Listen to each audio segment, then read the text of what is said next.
حدیثی بیان سننے اکثر آتا رہتا ہوں یہاں پہ یوٹیوب پہ بھی، آپ کے چینل پہ جو ہے میں سبسکرائب جو ہے میں آفیشیل چینل پہ جو ہے میں ایڈ ہوں.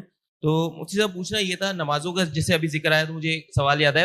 محمد علی مرزا نے ایک جو ہے 3 نمازوں کا جو ہے کہ اسلام میں 3 وقت کی نمازیں ہیں، جبکہ بچپن سے ہم بھی یہی سنتے آئے ہیں کہ 5 نمازوں کا ہی ذکر ہے اور وقت پہ ادا کرنی ہے. لیکن محمد علی مرزا کی بھی یہی بات تھی. خیر میں اس کو لائک نہیں کرتا، لیکن میں جسٹ کوٹ کر رہا ہوں کہ اس نے بھی یہی بات کی. اور جیسے کہ ہم حج میں جو ہے، حج میں بھی ہم 3 نمازیں پڑھ رہے ہوتے ہیں، تو اس کے بارے میں تھوڑا سا دیکھیں. اسلام میں 5 نمازوں کا مطلب ہی 5 وقتوں پر ہے. ایک وقت میں 2 نمازیں ایک ہی کہلاتی ہیں وہ، کیونکہ کوئی ٹینشن تو ہوئی نہیں نا پھر اس میں. تو 5 نمازوں کا مطلب 5. اور حدیث جبرائیل میں بھی ہے کہ نمازوں کے اوقات نبی صلی اللہ علیہ وسلم نے بتائے ہیں. ایک نماز دوسری نماز کے وقت میں داخل نہیں ہو سکتی. حج جو ہے وہ خلاف قیاس ہے. حج کے بہت سارے کام عقل سے اور عام روٹین سے ہٹ کے کرائے جاتے ہیں. ہمیں سلا ہوا کپڑا پہننے کی اجازت نہیں ہے، ہمیں خوشبو لگانے کی اجازت نہیں ہے، اور بھی بہت سارے کام ایسے ہیں. بال کاٹنے کی اجازت نہیں ہے، حالانکہ ناخن کاٹنے کی اجازت نہیں ہے، حالانکہ عام حالات میں تو ناخن کاٹنے کا حکم ہے. تو حج میں کچھ روٹین سے ہٹ کے کام کرائے جاتے ہیں. عبداللہ بن مسعود رضی اللہ تعالیٰ عنہ کی بخاری مسلم کی صحیح حدیث ہے. عبداللہ بن مسعود جو نبی کے سفر حضر کے ساتھی ہیں، فرماتے ہیں اللہ کے نبی نے کبھی بھی 2 نمازیں اکٹھی نہیں پڑھی ہیں سوائے حج کے موقع کے. کبھی بھی 2 نمازیں اکٹھی نہیں پڑھی ہیں آپ نے. لوگ کہتے ہیں کہ عبداللہ بن مسعود کو پتہ ہی نہیں ہوگا کہ سفر میں ہو سکتا ہے ان کے سامنے نبی نے پڑھی ہو، نبی نے یعنی جب پڑھی تھی تو اس وقت وہ سفر میں نہ ہو. تو یہ بات بھی غلط ہے. عبداللہ بن مسعود سے صحیح سند سے یہ بات بھی ثابت ہے کہ آپ نے فرمایا کہ نبی نے سفر میں 2 نمازیں اکٹھی پڑھی ہیں. ایک طرف ابن مسعود کہہ رہے ہیں کبھی بھی اکٹھی نہیں پڑھی، ایک طرف کہہ رہے ہیں پڑھی ہیں. اس کا مطلب جو پڑھی ہیں اس کا مطلب کچھ اور ہے، اور نہیں پڑھی ہیں اس کا مطلب کچھ اور ہے. جو پڑھی ہیں وہ ایسے پڑھی ہیں کہ ظہر کو مؤخر کیا آخری وقت میں پڑھا، اور عصر کو مقدم کر کے اول وقت میں پڑھا. اس طرح سے پڑھنا ثابت ہے.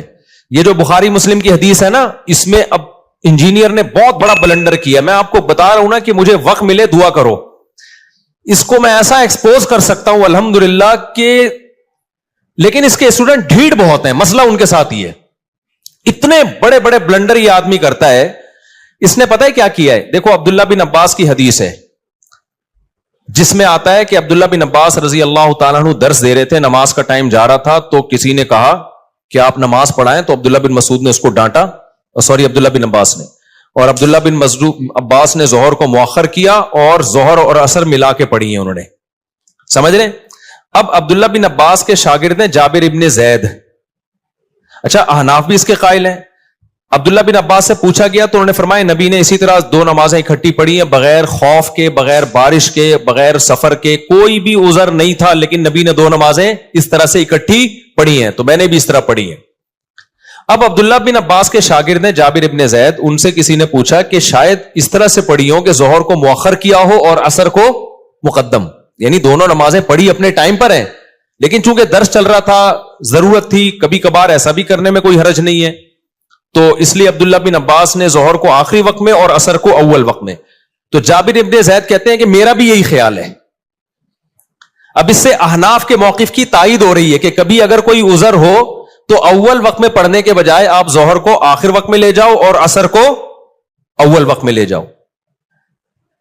تو یہ احناف کا بھی یہی موقف ہے. اس طرح سے آپ جمع کر سکتے ہیں. انجینئر نے اتنی بڑی خیانت کی ہے، اس نے کہا کہ وہاں کوئی حنفی بیٹھا ہوا تھا اور اس نے یہ تعویل کر دی کہ ظہر کو مؤخر کیا، عصر کو مقدم کیا. اور بھائی وہ جابر بن زید وہ عبداللہ بن مسعود کا شاگرد ہے، راوی ہے، وہ بتا رہا ہے.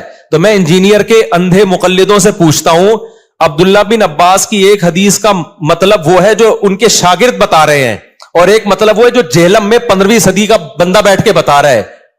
تو تمہاری عقل پہ تالے پڑ گئے ہیں. تم ایسے اندھے ہو گئے ہو کہ ان کا شاگرد جو عبداللہ بن عباس کو دیکھ رہا ہے یا دیکھ نہیں رہا ہے، ان سے ابھی مجھے پورے الفاظ یاد نہیں ہے کہ وہ ڈائریکٹ ان سے روایت کر رہا ہے یا ان کا شاگرد ہے، لیکن وہ اس پہ حنفی شافی کی کوئی چھاپ نہیں لگی ہوئی. وہ بیان کر رہا ہے کہ ایسا ہی ہوا ہوگا کہ ظہر کو مؤخر کیا اور عصر کو مقدم کیا ہے. اس کو یہ کہہ کے اس نے ٹال دیا کہ کوئی حنفی بیٹھا ہوا تھا، اس نے یہ تعویل کر لی. اور یہ سارے اندھے بیٹھے ہوئے ہیں اور کہہ رہے ہیں ہاں کوئی حنفی بیٹھا ہوا تھا، اس نے. عبداللہ بن عباس کا شاگرد جو مطلب بتا رہا ہے وہ مطلب اندھی تقلید ہے، اور انجینئر جو مطلب اپنی طرف سے تھوپ رہا ہے کہ ظہر کو قضا کر کے انہوں نے اثر میں پڑھی ہے. اگر اس حدیث کا یہ مطلب بیان کیا جائے نا بغیر عذر بغیر وجہ کے ظہر کو اثر کے وقت پہ پڑھا ہے, تو پھر یہ اثر کی نماز کی جو حفاظت کا قرآن نے حکم دیا, حافظوا علی الصلوات والصلاۃ الوسطی, خصوصاً درمیانی نماز کی حفاظت کرو, اس کا مطلب کیا ہے پھر؟ اور وہ جو حدیث جبریل میں آتا ہے ظہر کا وقت یہاں سے یہاں تک, اثر کا وقت یہاں, یہ اس کا مطلب کیا ہے؟ جب بغیر کسی وجہ کے بھی یہ جائز ہے تو نمازوں کی حفاظت کے بارے میں جو قرآن کی اتنی آیتیں ہیں کہ والذین هم علی صلواتہم یحافظون, ایمان والے اپنی نمازوں کی حفاظت کرتے ہیں. عبداللہ بن مسعود کہتے ہیں اس کا مطلب ہے ہر نماز اپنے ٹائم پہ پڑھتے ہیں. تو عبداللہ بن عباس اتنی بڑی غلطی کریں گے؟ اور یہی تعویل بڑے بڑے علماء نے کی ہے. اہل حدیث علامہ شوکانی اہل حدیث عالم ہیں, انہوں نے یہی مطلب بیان کیا کہ ظہر کو مقدم کیا تھا اور اثر کو, ظہر کو مؤخر کیا اور اثر کو مقدم کیا, نمازیں اپنے ٹائم پہ ہی پڑھی ہیں. لیکن اس کو احناف سے, علماء دیوبند سے, بر صغیر کے مولویوں سے اتنی چڑ ہے, بس کچھ بھی اٹھا کے اڑ سنڈ مارتا رہے گا. اب حدیث کے راوی بیان کر رہے ہیں کہ بھائی وہ اس طرح کیا ہوگا, تو وہ پی گیا, جابر بن زید کے پی گیا اور بولا کہ کسی حنفی نے یہ تعویل کی ہے بڑی, یعنی حنفی بھی نہیں, اب کہنا تو اس کو یہ دل چاہ رہا تھا کہ انڈا موڑ کے کسی مولوی نے یہ تعویل کی ہے.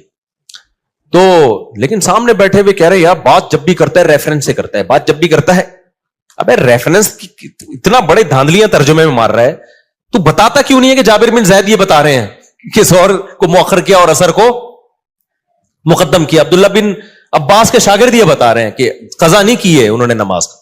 تو یہ کبھی خوشبو لگا کے انشاءاللہ سوچ رہا ہوں یا تو دوبارہ جہلم چلا جاؤں میں. السلام علیکم. میں انجینئر سے گزارش کرتا ہوں بس, کیونکہ یہ بار بار ٹاپک آتا ہے, مجھے ایک دفعہ اپنے سامنے بیٹھنے دے.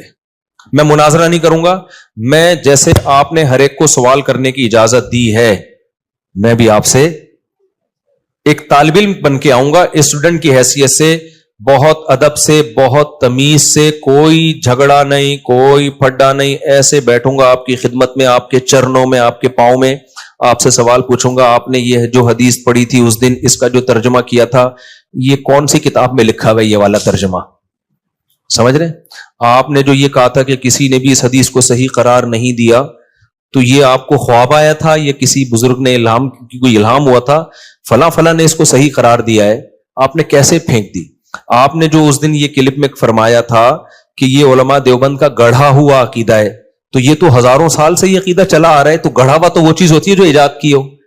تو یہ آپ نے کیسے بہت لمبی, یعنی بہت تمیز سے نا, پھینکنا کا لفظ استعمال کروں گا کہ اتنے سوالات ہیں نا, بے ہوش نہ ہو جائے نا, میرا نام بدل دینا, بھاگ جائے گا. وہ پتہ ہے کیا کہتا ہے, کلپ بازی کرو. تو کلپ بازی میں پھر یہ ہوتا ہے کہ وہ ایک لمبی بحث چلتی ہے نہ ختم ہونے والی, پھر اس کے بہت سارے, ابھی دیکھو نا کلپ بازی ہوئی ہے نا عدالتی خلا پہ, میں نے اتنا مدلل ریکارڈ کروایا, مان لیا اس نے, ایسا پی گیا, ایسا گھما دیا, اس کے اسٹوڈنٹ بھی کہنے ہاں اس نے تو یہ دعویٰ ہی نہیں کیا. تو اس میں خیانت آسان ہوتی ہے, جب فیس ٹو فیس بیٹھ کے بات ہوتی ہے نا تو پھر بھاگنا بہت مشکل ہوتا ہے. اب یہ عبداللہ بن عباس والی حدیث جو ہے, جابر بن زید کہتے ہیں کہ عبداللہ بن عباس وہ کہتے ہیں میرا خیال یہی ہے کہ ظہر کو مقدم کیا تھا, اثر کو, ظہر کو مؤخر کیا تھا, اثر کو مقدم. فوراً انجینئر نے کیا کہہ دیا, کوئی حنفی نے یہ بول دیا ہے. تو میں جب سامنے بیٹھا ہوتا میں کہتا ہے kindly excuse me sir please. ہم اسکول میں تھے نا, ایکسکیوز می ایسے اپنی مس کو جب ہم نے کو پوچھنا ہوتا تھا نا, میس, وہ دیکھا 50-50 میس, میں کہتا سر پلیز.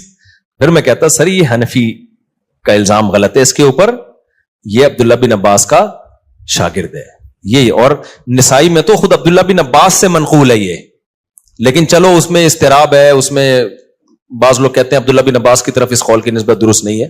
تو ایسے ایسے بلنڈر ہیں, لیکن آپ نے یعنی بالنگ بھی خود ہی, بیٹنگ بھی خود ہی, اور امپائر بھی خود ہی. ایسے میچ میں جیتنا, وہ شعر یاد کر لو بس, ہم کو دیکھ کے شرماؤ تو شرمانے کی داد بھی دیں. شاعر اپنی محبوبہ سے کہہ رہے تم ہر وقت شرماتی رہتی ہو نا, یہ کوئی شرمانا کوئی یہ اٹریکشن کا ذریعہ نہیں ہے. ہم کو دیکھ کے شرماؤ تو شرمانے کی داد بھی دیں, آئینے میں دیکھ کے خود کو شرمانے سے کیا ہوگا. یعنی تم آئینے میں کھڑے ہو کر اپنے آپ کو دیکھ کے ہی شرماتی رہتی ہو, وہاں تعریف کرنے والا کوئی بھی نہیں ہے. تو اپنے ہی منہ میاں مٹھو بننا بہت آسان ہوتا ہے. کبھی خوشبو لگا کے آپ انڈا موڑاؤ, ہمارے سامنے بیٹھ جاؤ یا ہمیں اپنے سامنے بیٹھنے دو, پھر ہم دیکھیں گے ان تلوں میں تیل کتنا ہے, کتنا علمی کتابی ہے ایک شخص.